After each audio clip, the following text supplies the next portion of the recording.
Guys, welcome to Harimu Blog YouTube channel. To guys, Harimu Blog YouTube channel गासिबो नोंथांमोनखौ फिन खनसेबो बरायनो थालायबाय। तो जों दायो मायाव थांनो नागिरदों गाइसमोन नोंथांमोना नुगोन गोबां लोगो दं आंजोंनो उनावहाय ओमफ्राय जोङो दा फिरसे सिगांनि भिडिअ'थ' नुखाबाय भुयापारायाव थांनाय एबार आरो खनसे थांना फैबावनोसै आरो गाइसमोन। अब्ला नोंथांमोना भिडिअ'खौ मोजां मोनोब्ला नायलांबाय थादो, लाइक खालामदो, शेयार खालामदो, कमेन्ट खालामदो, लोगोसे चेनेलाव गोदानबा चेनेलखौ साबस्क्राइब खालामदो। चलो नायलां। आंनो 18 जन साबस्क्राइबार नांगौ। 18 जनखौ नोंथांमोना कमप्लिट खालामदो, कमप्लिट खालामनानै 1K खालामदो। अब्लानो आङो मोजां भिडिअ लाबोनोसै आरो मोजां ब्लग लाबोनोसै। नोंथांमोना नायनो गोसो गैगोन ना गैया कमेन्ट खालामना खोन्थाहरदो गाइसमोन। आंना लोगोफोरा नै भुयापारायाव फैया माने गोबावसैमोन। खनसे फैनायानो नोंसोर सिगांनि भिडिअ जि नुदो बिल'मोन। ओमफ्राय फैयाथ' गोबावानो जाखाबायमोन। ओमफ्राय दिनै फिरसे खनसे फैबावबाय।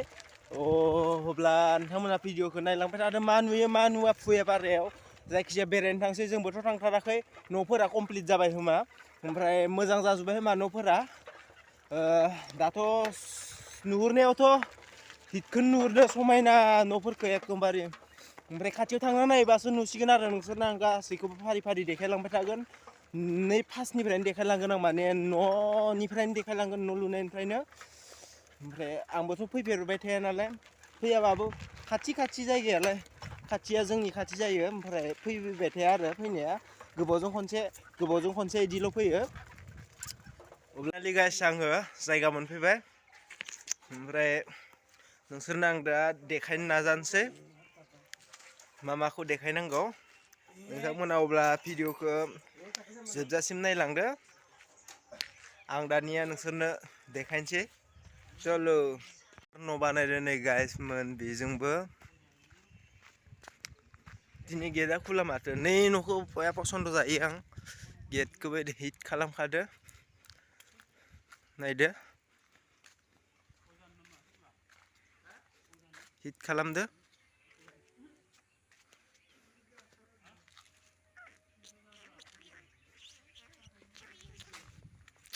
जायगायाव माने गेजेराव फुख्रि थालायनायजों हिटथार नुयो आरो माने न'खौ।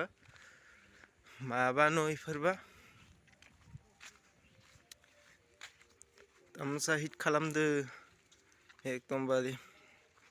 नायदो ओरै फुल बागान थानायजों फार आयो। बे न'खौ हिटथार नुखादो एकदमबारे, तामान हिट जादों न'आ।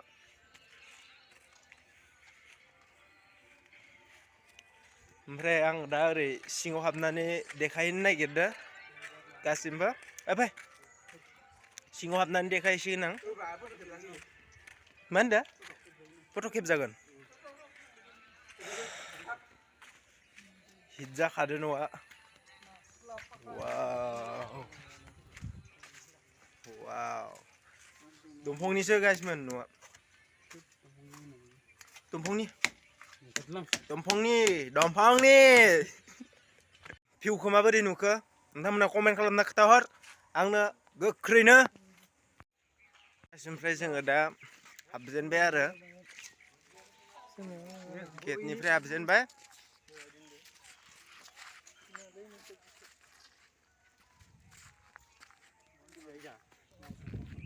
बेयाव फुजा जादों होनबा फुजा जायो इयाव।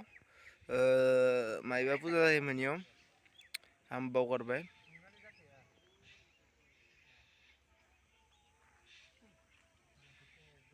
बेजों समायना रमायना बिबार बागान दं।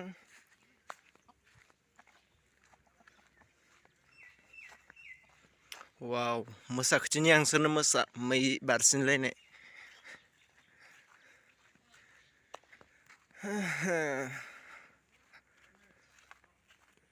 नायदो लागाव। वाव बेसे हिट जाना दं हाग्रायाबो नै। मोसा बारसिनलायनाय माने हिट नुखादो गाइस। मा खुगासिदो नोङो हा? हाथायालाय अरिजिनेल ना नकलि जाखो? हाथाया अरिजिनेल ना नकलि जाखो नैबेवहाय गाखोना खिथिनि आं गासिमोन नोंसोरनो गोजौ गाखोनानै फुल खिथिनि आं नोंसोरनो दा नैबे गोजौआव गाखोगोन बे गोजौआव नोंसोरनो खिथिहरजोबगोन आं गोजौनिफ्राय थ' नायलांदो अब्ला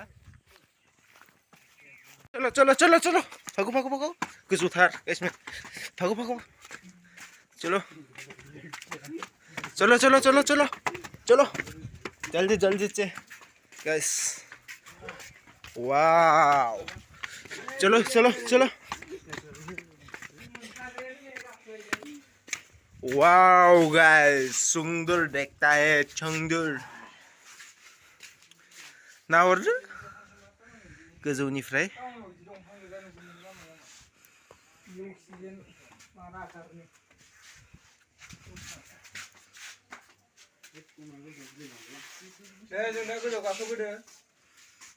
वाव बेसे गोजौ गाखोखो नोंसोर खिथिनि आं दा वाव बहुत गोजौ गाखोबाय जोङो नायदो बहुत गोजौ गाखोबाय